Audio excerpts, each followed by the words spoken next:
Hello, my name is Susan Ligon, and I have the privilege of working with Max Lucado on his brand team, and we are so excited to be with you tonight for a live signing. So you may not have done this before, but a live signing is just what it sounds like. We're gathered here. We're in New York City. We're launching Max's new book, How Happiness Happens, and Max is going to be signing some books. He's also pre-signed some books. And so while we have a conversation this evening, you can go to this wonderful link, Premier, P-R-E-M-I-E-R-E, collectibles.com/Lucado. You go right there. It's very easy. You can order your book, and they'll ship you a signed book. Now, an interesting thing is this is one of the only ways you can get an autographed copy of How Happiness Happens, because we're just not doing that many signings this time around. So let me welcome Max Lucado. Max, thank you for joining us tonight. Thank you, Susan, and welcome to New York City, everyone. And thank you so much for taking some time today to talk about this very important topic of happiness. Yes. I hear they're going to be asking some questions here at some point. Yes, so you can submit questions if you haven't already. We already have a few that several of you have submitted. We would love to hear your questions. We'd love to hear. Really would. Yeah. And I would love to even just know you're listening. Just say hello from wherever you are. Yes. That'd be fun, huh? Absolutely. And we can kind of create a little sense of community here. Yes. And find out who all's tuned in. It really is. It's a great way to do it. And so I just appreciate you giving us some time this evening. We're going to just hear a little bit from Max about the book itself, kind of the message, what's behind it, what led him to write this important message about happiness. He's going to sign a few books while we're talking. But again, we want those questions. So please be sure to sign in to premiercollectibles.com/Lucado. So Max, How Happiness Happens. For one thing, I love the cover. It just makes me happy. It's fun. It does. It's great. Can you see it? Yeah. You gonna catch that all right? Yeah. It's what is that, a cappuccino? I think it probably is, and I'd like to have one right now. You know, what makes you happier than a cup of coffee? That's true. Although if I had one right now, I'd be thinking about this at 2 a.m. Yeah. But I would like exactly. one like, 8 a.m. Yeah. 8 a.m. It is a beautiful, beautiful book, beautiful cover. Yeah. So kind of what's behind this message of happiness? What made you think, I need to write a book about how happiness happens? Is it that hard? I think it is. We're having a hard time finding it? I think it is, to answer your question. The statistics that caught my attention revealed that only 1 in 3 Americans would say they are happy. Wow. Only 1 in 3. Wow. And I try to put that in perspective. That means that 2 out of 3 people I see in a restaurant, in a shopping mall, at a school, 2 out of 3 people feel like they're unhappy, that they would not characterize their lives as happy lives. I'm curious what you folks who are tuning in, if that surprises you or not. I was really surprised. Yeah. And I think I was surprised because I feel like I have somewhat of a pulse on society as a pastor. Yeah. In fact, I probably talk to unhappy people because people come and talk to me about their problems, but I still would have told you that I don't know. I would have inverted it. I would have thought that 2 out of 3 people are happy and 1/3 is unhappy. Yeah, I think I would feel that too. But then when you think about the people in your life, in your immediate circle of friends and family, people are going through stuff. They really are. And then I think we're going through stuff personally, and then I think about as a culture, as a society, we're kind of going through stuff. Yeah. There's the latest stuff in the news. There's just maybe there's discouraging financial situations. Maybe there's a health thing that's coming up. So when you're going through stuff, happiness can be elusive. It sure can. We pay a high price for it. Also, the research tells us that if you're unhappy, it takes its toll on your body. Happiness is a characteristic of a healthy marriage. Unhappiness obviously would not be. Those who are have promotions, who are high wage earners, tend to be happier people. Again, we can understand that. I mean, nobody wants to hire a grump or somebody who's perpetually Right. unhappy. And so happiness is a pursuit of a value that is worth the effort. It's worth the effort. And I believe that a serious conversation about this wonderful, happy topic is worth it, And odds are I'm talking to somebody who can't recall the last time you would describe yourself as happy. And my concern might be that you would think that I have some trite bumper sticker size answers to the unhappiness. For some people, unhappiness is a serious issue, and I don't want to minimize it, and I don't think I have a 1, 2, 3 recipe, but I would like to raise your hope, and that is you truly can find happiness. You really can. The key is looking in the right place, and that's really what this book is all about, that happiness can happen for every person. I believe that God wants us to be happy. I believe that just like a parent, a mother or a father would want their child to be happy, how much more would our Heavenly Father want the same for us? It's sometimes difficult because we've been looking in the wrong places, and finding the right place is really worth the conversation, and this truly is the theme of this book. So that's such a great observation, Max. What are the wrong places that we're looking? How is culture pointing us there? And where are we truly going to find it? What have you unpacked in your book? Kind of what's the premise? Well, I think the wrong places have to do with thinking that if I change my circumstances, I'll be happy. Sometimes we call this the if only mindset, if only. And somebody once said if only leads to a phony level of happiness. It just doesn't work. But if only I had that new car, if only I had that new dress, if only I had a different boyfriend, if only I had kids, if only my kids were older, if only my kids were grown and gone, where I'll look into that new chapter, that new season. It's circumstantial. I will be happy when my circumstances change. For the person whose happiness depends on circumstances sets themselves up for bursts of happiness, because it really does help. I mean, anybody who, has that new boyfriend, finds that burst of happiness.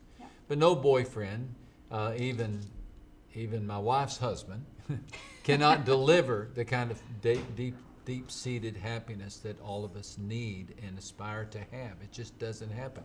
No person has that capacity. No person has that ability. And so what happens is we set ourselves up hoping that this happiness is going to happen. And when it doesn't, we're disappointed. So what do? Well, we try again. And maybe a different job, a different house, a different spouse. We try again. And then we're disappointed again. And many people's lives follow this predictable downward cycle of aspiration, disappointment, aspiration, disappointment, expectation, disappointment, and they cycle downward and downward and downward until eventually they're an old person like I am, and they are You're either, not old, well, by the way. I appreciate that. They're either bitter because they think that they got treated unfairly, or they're just seriously sad. They think that happiness was for somebody else other than them. And so I think looking at that's an example of the wrong path to take for happiness. So that's kind of looking inward. It's dependent on me. Right. Or it's dependent upon what's right around me. So where should we be looking? Should we be looking outward? Is that the answer? Well, you're setting me up for a good. You really know how to pivot this conversation in the right direction. Well, Happiness, according to the Bible, happiness happens when we give it away. It's really that simple. That happiness is not dependent upon a certain circumstance, something that we own or buy or wear or drive. But happiness is something that happens when we begin to share that happiness with others. The most succinct statement about this came from the teachings of Christ when he said it really is more blessed to give than to receive. In other words, there's a blessedness that happens to those who are givers just by the act of giving. And we see this in research. Research tells us over and over and over that happiness happens to those people who are perpetual givers. One of my favorite little tidbits of research in this book that I talk about had to do with the scientists, researchers who attached an MRI scanner to people's brains and asked them to just simply imagine doing something good for somebody. Not even doing it, but just imagine it. Yeah. And the very act of imagining it caused the pleasure center of the brain to light up like Christmas trees. Wow. So just the act of imagining doing something good causes pleasure, causes dopamine and the chemical reaction of happiness to happen in the brain. So what Jesus was saying, I think, is that we are made to be other-centered. We are made to be other-centered. The more we're self-centered, the more we can expect happiness to be elusive. The more we're other-centered, the more we can expect happiness to happen. Wow, that's exciting. It sounds like something I could do. And I think that's part of what we want, right? Is when we're searching for happiness, research says too that that's one of the most often searched terms. How can I be happier? Absolutely, yeah. In fact, Yale University tells us that the most popular course is a course on happiness. Their number one course, a course for which there is always a waiting line, a waiting list, has to do with happiness. Wow. We all want to be happy. So it's called happy hour for a reason, right? Yes, it is. So I just want to ask this one other question, Max, and I want to get to some of your questions because they're coming in and they're great. Please keep them coming. No hard questions, please. Right, right. So if I'm wanting to just kind of get started, you know, I want something I can do right now, tonight. I want something I can do to increase my happiness level, raise my joy level. Yeah. What can I do right now? Well, the book is built around the one another verses of the Bible, and there are 59 of them. These are statements of how to interact with people, serve one another, admonish one another, teach one another, encourage one another. And so I would encourage a person, if they want to just immediately begin to get on the path to happiness, to take these one another verses, select one that you can implement immediately. For example, one of my favorites is simply greet one another. Make it your practice to give every person you see in, an appropriate circumstance, a genuine greeting, a sincere hello.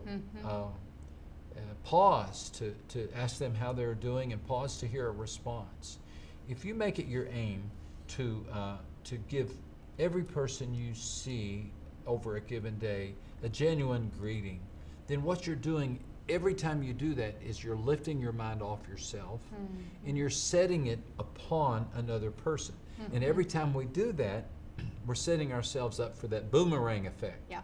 Because as we make other people happy, when we see their eyes sparkle, right. when we see that they're surprised that somebody really cares that how they're doing, then it lifts our spirit as well. Yeah. Susan, somehow we're all connected. Oh yeah. I don't know how it works, but somehow when you're sad, I'm sad, and when you're down, I'm down. Now this is especially true in that small circle of family tight relationships. We truly feel it. We truly feel it. But there's even something broader about it. And I think that our whole country is a little bit sad right now. And we all feel it. We feel weighed down. Maybe it's the political climate. Maybe it's just the struggles that we're having and the violence that we're seeing. Yeah. Whatever reason, there is a sense of sadness among us. And I'm just hoping that maybe some of us can begin purveying this happiness and raise the happiness level of society. Does God want us to be happy? I believe He does. I do. For the reasons we've already mentioned, we're healthier when we're happy.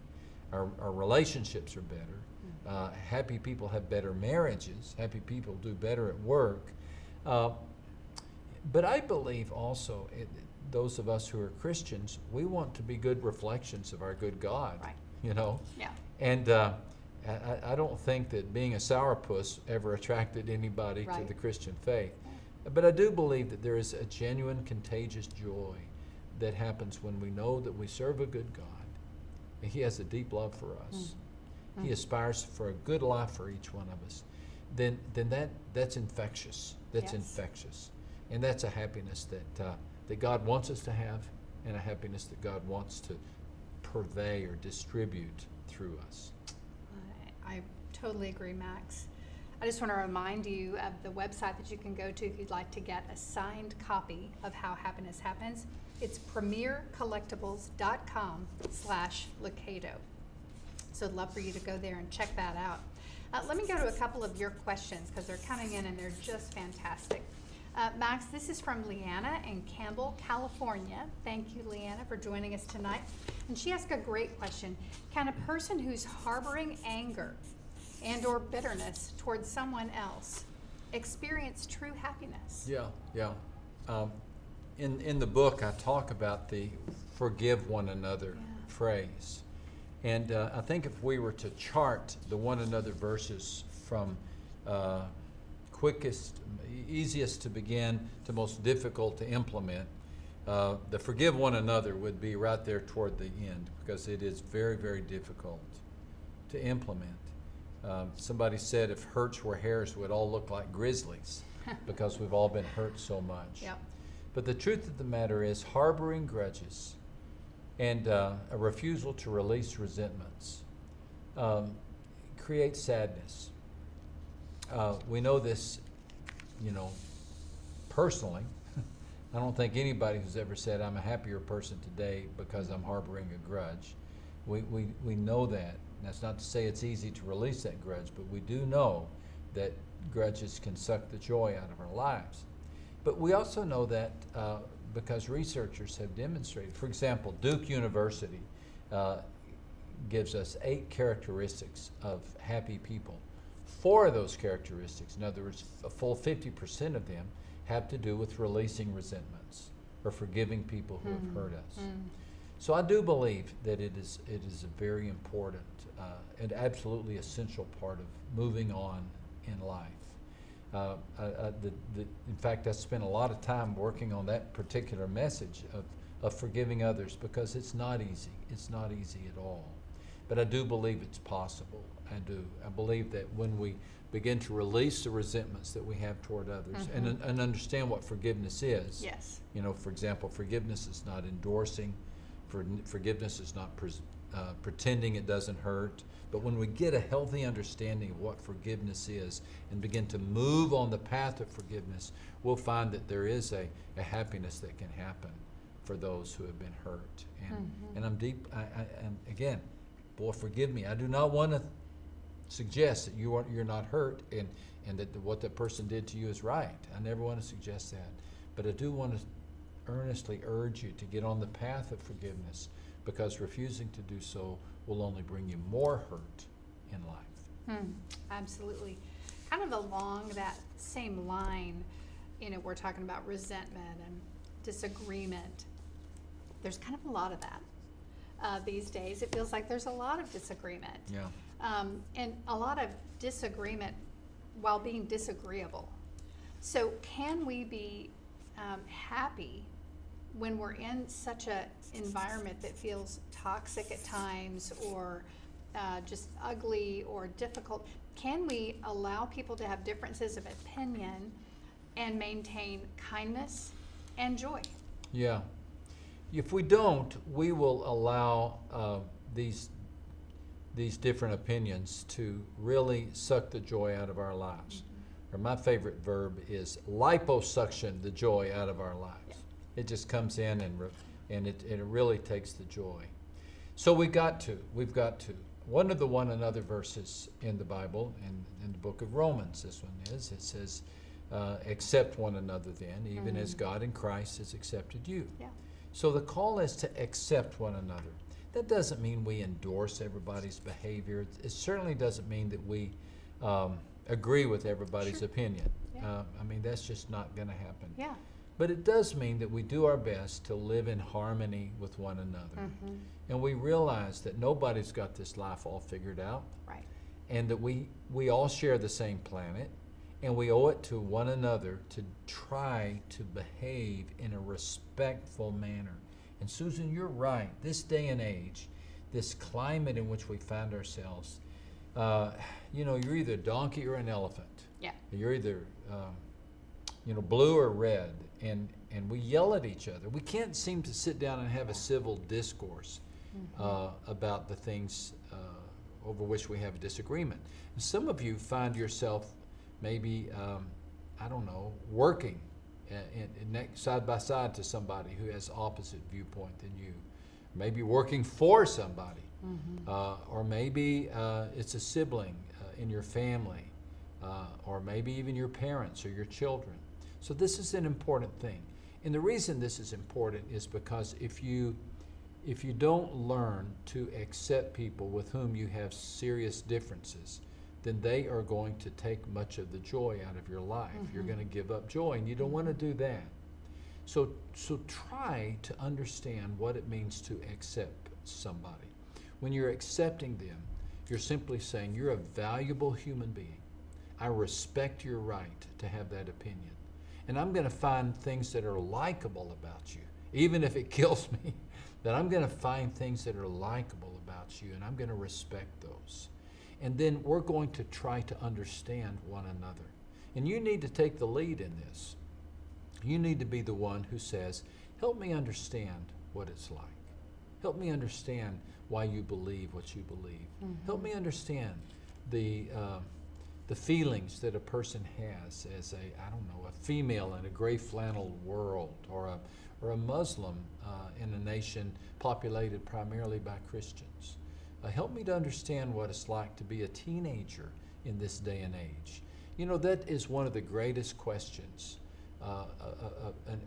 A friend of mine who works in the area of race relations said that's the best question that we can ever use in conversations, and that is, help me to understand. Not a question, but it's a request. Help me to understand. So try that, and see if you don't find yourself being delivered from the idea that you cannot live with this person or put up with that person anymore. That you're the one who's losing the joy. Right. So see if you can't accept them and see what happens. So good, so strong. There's a Wendell Berry quote that I like. It says, you want to do something subversive these days? Be happy. There are plenty of reasons if you look around, and that's so true. Even when you're in the midst of a disagreement, there's so many things to be happy about, grateful for.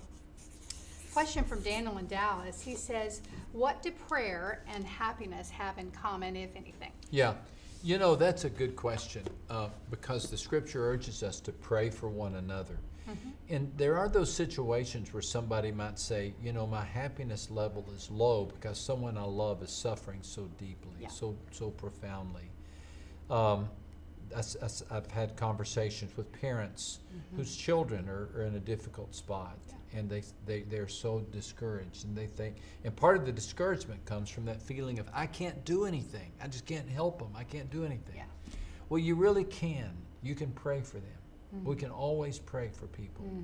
And from a biblical perspective, prayer is not just some idle activity. I mean, we really can have an impact upon someone's life by praying for them. In fact, we're imitating Jesus himself, who always prays for us. And so I would encourage a person who's passing through a difficult season because somebody they love is passing through a difficult season, take this privilege seriously. Pray for them. You cannot carry people's burdens, but you can carry people's burdens to God and leave those burdens with God. So do that. Pray for people. And we all need to pray for one another. Need to pray for our country. That's right. Need to always be in prayer. That's right, absolutely. Yeah. Max, I know kind of when you started teaching this message, these lessons of happiness, you did something called a happiness challenge. Yeah. Talk a little bit about that, what you learned from that. Well, somewhere along the line, I picked up the idea that if you want to create a good habit, give yourself 40 days. And I don't know if that's scientific or not, but it's maybe kind of a rule of thumb. Sounds scientific. Yeah. And so we created a happiness challenge and invited people to commit for 40 days to make 100 people happy. improve the happiness level, raise the happiness level of 100 people over a 40-day period of time. And the idea is simply this. Take these one another verses. Love one another, serve one another, encourage one another, get acquainted with them. And then as you're going through your day, put them into practice and see if you don't sense happiness increasing in the life of someone else, and then see if you don't sense your own happiness level going up as a result. Because happiness does happen when we give it away. So take 40 days and say, over the next 40 days, I'm going to make 100 people just a little bit happier. I can't control it, and I can't guarantee that they'll be happy, but I can do my part. And greet people, encourage people, admonish people, try to bring the best out of people, pray for people, and keep a journal of all the occasions in which you do this. I think you'll be amazed at the times that you truly sense that you're happier, and you'll be amazed at the times that other people are happier as a result. Can you tell that story? I love this story about you fly all the time. We've been on several planes in the last couple of days. You were in the middle of this challenge, which, by the way, Yeah. was the challenge harder or easier than you It was expected? harder, but it was more rewarding. Yeah. Yeah, it was harder. Well, I don't know what that says. Maybe I'm more self-centered than I thought I was. No, I just think, we all kind of get busy. We do. And we have kind of a plan Yeah. and a schedule, and Yeah. we've got our head down and we're moving forward. Yeah. And that, coming back to that initial thing you said, something immediate, just looking people in the eye and calling them by name and greeting them. Well, you can't do that if you're busy looking at your phone. That's right. Or you're busy, constantly just focused on your own agenda. So it's just lifting our eyes. But you tell a story about kind of an experience you had at an airport. Mhm. Kind of relate that. Okay. It's a good one. So I'm in the 40-day challenge, trying to make 100 people happy. And I can't remember where we were flying. I do remember it was in the dead of winter. I do remember it was somewhere in the northern part of the U.S., let's just say Detroit. Yes. And we're flying from Detroit to, let's just say, Chicago. And the flight was supposed to leave at about 8 p.m. Well, because of weather, the flight gets delayed and doesn't land in Detroit until at least 10, maybe 10:30. So all of us have seen what happens to passengers who are sitting in the waiting area as we are told the plane is delayed. People just get cranky. They get cranky. Well, the flight crew we had to wait not only for the plane to land, but another flight crew had to come in from another flight. So we're waiting on the plane to land, waiting on a flight crew to come. Plane finally gets there, but there's no crew. So we're waiting and waiting and waiting. Finally, the flight crew shows up. Mm-hmm. And as the flight crew hurry, through the waiting area to get on the plane, to get it ready, there were actually some people in the waiting area that booed the flight attendants, like they had something to do with this. It was not a pleasant experience. So about 10 or 10:30, we're all finally getting on the plane. And I recall this 100 Happy People challenge, 40-day challenge. And I think, okay, there's got to be some wonderful opportunities here to make some people happy. Mm-hmm. And so I looked around, and as I thought, I'm going to talk to the flight attendant. And so after the plane took off, and when the seatbelt sign was off, I stood up and I walked up to that area where the flight attendants do their thing, getting the drinks ready and so forth. And I walked up to one particular flight attendant and I said, I want to thank you. Mm-hmm. Thank you for you. I'm sure you've had a long day, and you're doing your best. And I want you to know I notice it. I appreciate it. Mm-hmm. It's not easy, but I'm very, very grateful. Well, she started to cry. Wow. Started to cry. And I can't recall exactly what she said. I could go find it in my journal because I wrote it down. But she said something along the lines of, it's been a long day, and those are the first kind words I've heard all day. Now, I was stunned. All I was trying to do was just say something nice to her. Yeah. But we never know when what is small to us is huge to someone else. Right. Yeah. And those are the kind of things that happen. And I became a happier person. You know, she was happier, Yeah. I was happier. Yeah. And we're still talking about it. Here we are 2 or 3 years Absolutely. removed. And really the odds were against that because it was nobody was very happy Right, in right. that moment. So you literally changed You change the atmosphere. trajectory of your feelings. Absolutely. You have a thermostatic impact on your own happiness level by doing that. Yeah. You know, Susan, there are so many things in life we cannot control. Right. We can't control if the flight's going to be late. No. We cannot control if everybody else is going to be cranky. But we can control that nice little element of life. How kind of God to let us have control over our happiness Yeah. level. That's How kind of Him. amazing. It's really a wonderful thing. Now, even as I'm sharing this and as I wrote the book, I thought, this is so simple. Yeah. Almost feel guilty getting to write a book about it. But some of the most profound things are the simplest. Yeah. They The really golden are. rule. Pray for those who persecute you. Yeah. You know, it's not rocket science, but it's just that we forget. That's important. Yeah. You mentioned something about as you're going through the challenge. We've created a challenge, by the way, that you can do where we have some online prompts. It's really fun. So you could go to maxlucado.com and sign up for that if you want. It's free. It's a 7-day challenge to get you started. But you mentioned journaling. I think that's important as we kind of go on this journey toward greater happiness. It's important to write these things down. What'd you do today? The simple things that you did to increase the happiness level of someone else and in turn yourself. We put together this guided journal. It's called Happy Today. That's also available online. And I also just wanted to mention that available online as of today, it's launch day, we have How Happiness Happens in Spanish. So just wanted you to be aware of those additional products. But so as you're taking this challenge, you're going through, you're trying to make a difference in your world, but you know, at the end of the week, you're feeling low. You feel like I'm getting, is this going to work for me? What could you do at that point to just stay on task, stay the course, keep after it, don't give up? Yeah, yeah. Well, all of us are different. Yeah. And so what might come quickly for some is going to take time for others. Yeah. I do think there's a genetic makeup that is predisposed to happiness. Yeah. Some of us are simply more melancholy by nature. Some of us are deeply wounded and are in a season of healing. So I would first of all urge every one of us to be kind to ourselves. The last thing I would want you to do is to place an expectation level upon yourself.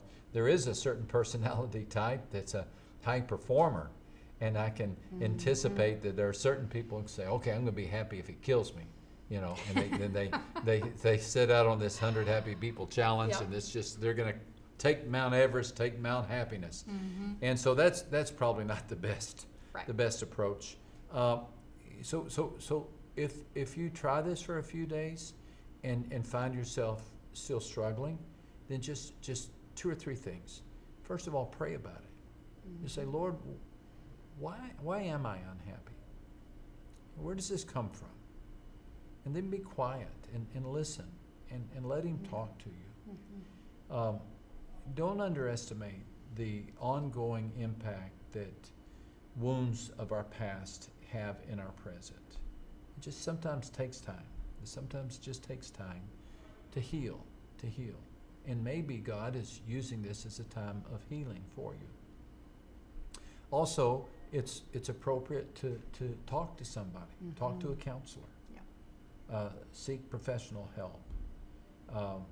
For many people, sadness is as a result of something that a psychiatrist, a pastor, a counselor needs to talk to you about to help you sort it out. And there are those occasions when even some treatment is necessary. I mean, we get treatments for a broken bone, but we sure should get treatments for the brokenness in our lives. All of us, however, I think can benefit from this sense of reaching out to other people. If you're carrying a heavy burden, what if you were to see that as a result of this burden, you're qualified now to help others carry that burden? This is a principle that we find in the Bible. those of us who are called to go through difficult times are thereby deputized to go help other people through their tough times. Nothing is more powerful to help a person to a difficult time than for somebody else to say, you know, that happened to me. Mm-hmm. That happened to me as well. Here's what I did. And as a result of this difficult season in your life, you are in some ways an authority. And some of us might want to help, but nobody can help like somebody who's been through it. And so why don't you take your experience, what you've learned, and go and apply that to someone else's life and see what happens. That's good, Max. You know, inherent in this whole principle is community, because these are all about the one another's. And so that just communicates that we are in this together. We are. We're in this together, and I'm so glad. I'm so Yeah. glad we're in community. Wanted to get to something that we do as a part of these live signings that's really fun. It's called 22 Questions in 2 Minutes.